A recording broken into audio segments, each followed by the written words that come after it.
Okay, let's get right into it. I want you to imagine two completely different worlds. One is 1950, a time of just explosive industrial growth. The other, that's our world, 2025, a world that is now defined by climate awareness. It's only been 75 years, but in that time, our entire relationship with the planet has been turned on its head. This is the story of that incredible transformation. First up, let's just talk about the air people were breathing. Back in 1950, the skies over our cities were literally thick with smoke and soot from coal-powered factories. These massive smog events were common, and they were deadly. And there were basically no air quality standards to speak of.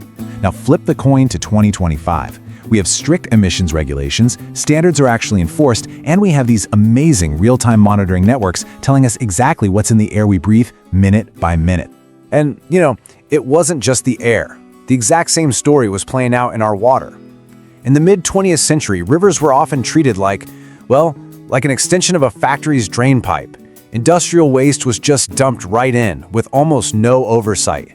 Compare that to today, where we have these incredibly advanced water treatment plants and national quality standards. The difference is just night and day. So let's zoom out from pollution and look at our living landscapes. The 1950s? That was the era of expansion. Logging for timber, clearing land for farms, it was happening everywhere. And honestly, nobody was really tracking the global impact. But now, we have eyes in the sky. Satellites track deforestation in real time, we've set up massive protected forest areas, and reforestation has become a global priority. Now, what's so fascinating here is what it shows about our values. It's a fundamental shift. Back then, the decline of wildlife was largely ignored. There weren't really any global conservation policies. Today, we have international agreements to protect endangered species. In fact, protected areas now cover about 17% of all the world's land, and we're actively working to bring animals back from the brink of extinction. All this production and consumption created another huge problem, right? What do you do with all the stuff you throw away? In 1950, the answer was pretty simple. You dump it in a big pit, and often you just light it on fire. Waste just wasn't a priority. But as our consumption exploded, that just wasn't sustainable. Today, we're trying to build circular economies with mandatory sorting and laws that make companies responsible for their own waste. And this slide perfectly illustrates the solution side of that coin. Recycling in 1950 was informal, it was rare, and there was zero infrastructure for it. Now, we've got nationwide recycling programs that most of us participate in. And get this, inside the facilities, we have AI-powered robots sorting our waste at unbelievable speeds. It's pretty wild. Okay, this brings us to the engine of our entire society, energy. In 1950, coal and oil were absolute kings. They powered everything. Solar and wind, they were basically science fiction. Today, it's a completely different world. Renewables now account for a staggering 92% of all new electricity generation. Solar and wind are leading a global energy revolution. And to make that new energy system actually work, we needed totally new tools. In the 1950s, the very concept of green technology just didn't exist. Today, climate tech is one of the top 3 categories for venture capital funding. We're developing everything from green hydrogen to carbon capture, technologies that are absolutely essential for the future. So all these changes in energy and tech started to reshape our daily lives, starting with how we get from A to B. The 1950s city was built for the gasoline-powered car, and there were no emission standards.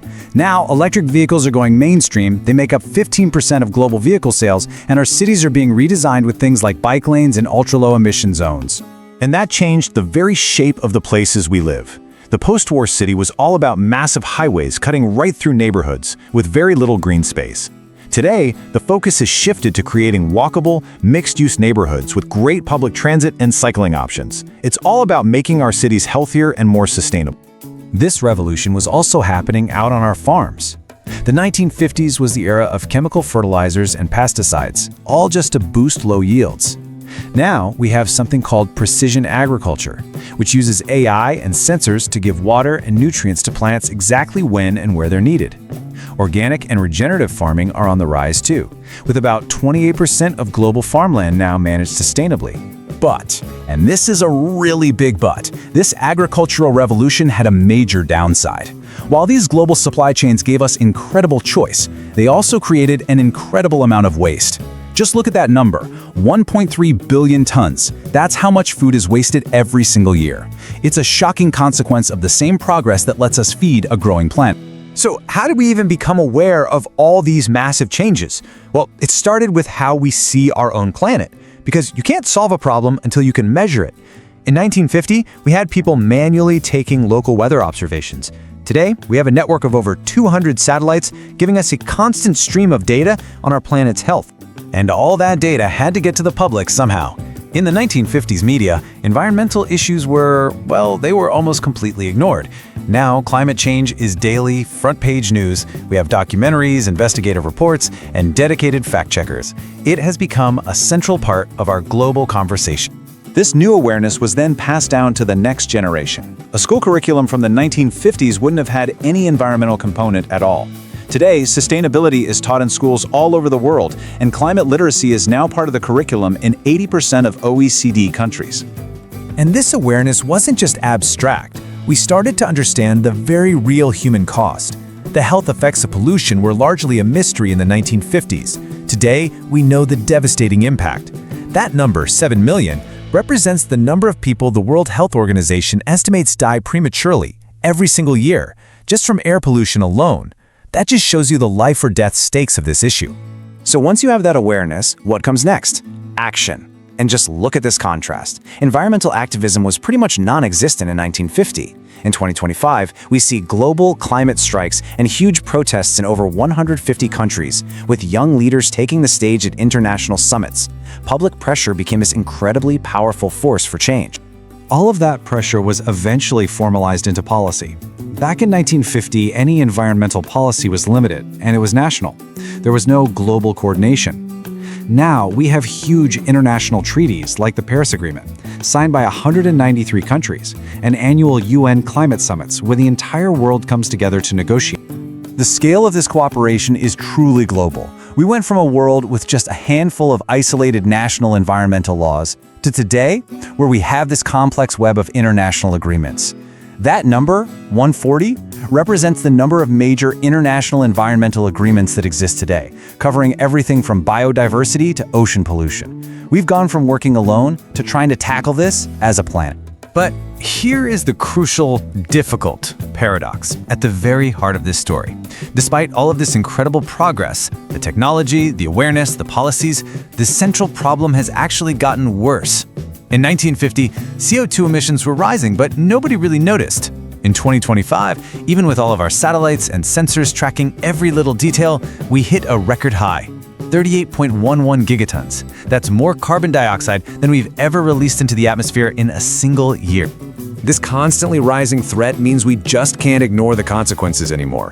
In the past, the environmental costs of doing business were hidden away in private boardrooms. Today, public environmental reporting is becoming mandatory for companies. Citizens have way more access to data, and we can hold institutions accountable like never before. And we're finally putting a price tag on the damage. For decades, pollution was treated as an externality, basically a free resource you could use and discard. Today, we understand the real economic cost. Projections now show that unchecked climate damage could cost the global economy, get this, $23 trillion annually by the year 2050. We are finally being forced to reckon with the true cost of our actions. And this really brings us to the core thesis of this whole story. Humanity prioritized economic growth first, often completely ignoring the environmental limits of the planet. The consequences only became undeniable decades later. And so, all of today's incredible advances are, in reality, responses to a crisis that was already well underway. So where does that leave us? Our progress is undeniable, but so are the consequences. We've developed these amazing tools for awareness and for action, but the challenges we face are bigger than ever, which really leaves us with one final critical question for our time. Can our wisdom finally outpace